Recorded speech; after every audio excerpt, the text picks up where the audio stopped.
Une chose que je voudrais préciser en préambule, c'est que cette enquête a été réalisée avant les attentats du début de l'année. Est-ce que les relations entre la police et la population ont évolué pour vous dans cet intervalle? Est-ce que vous le ressentez? Les événements de janvier ont été un pic de crise, mais également un pic dans la relation. C'est évident que les Français ont peut-être eu conscience à ce moment-là que leur police, que les forces de sécurité en général avaient une mission fondamentale. On revenait aux fondamentaux de la mission, c'est-à-dire protéger la population.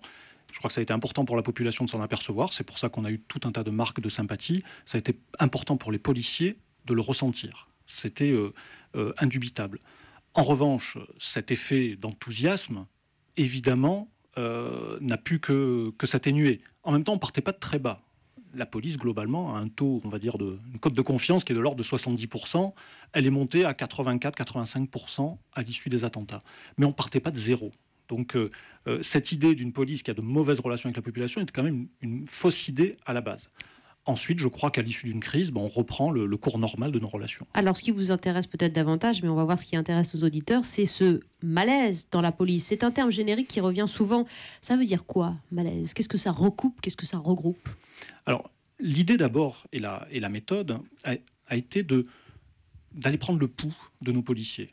Je crois que c'est important de revenir là-dessus. Ça a été de s'adresser aux 143 000 policiers et de leur poser, selon des méthodes scientifiques qui ont été faites par des gens extérieurs à la police, par des non-policiers, selon une méthode très rigoureuse et très scientifique, on leur a proposé un questionnaire composé de 66 questions relatifs à leur ressenti au travail. Donc ce questionnaire relève un petit peu tout un tas de points qui relèvent du ressenti. Donc. Effectivement, le chiffre que l'on retient, c'est que 94% des policiers qui se sont exprimés évoquent un malaise social dans la police. Je crois que ce malaise, il est réel, on ne peut pas le nier. C'est le courage aussi de cette étude que de poser des diagnostics sur une situation.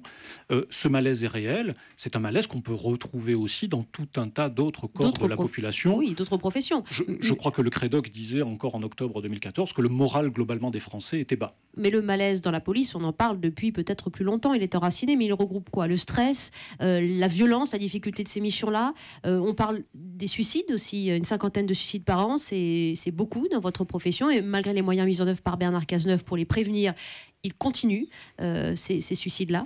Alors, ce malaise est lié déjà à la base à un métier très difficile, très exposé. Je crois que personne ne peut le nier et on s'en est encore rendu compte évidemment récemment. Mais vous n'avez pas à y faire face, visiblement. Le chiffre est éloquent. C'est l'idée de ce baromètre.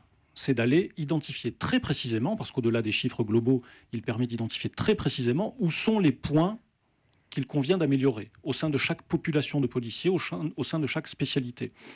Et les mesures qui ont déjà été prises ou qui seront prises, notamment dans le cas de la prévention des suicides, vont pouvoir s'appuyer sur ce diagnostic très précis.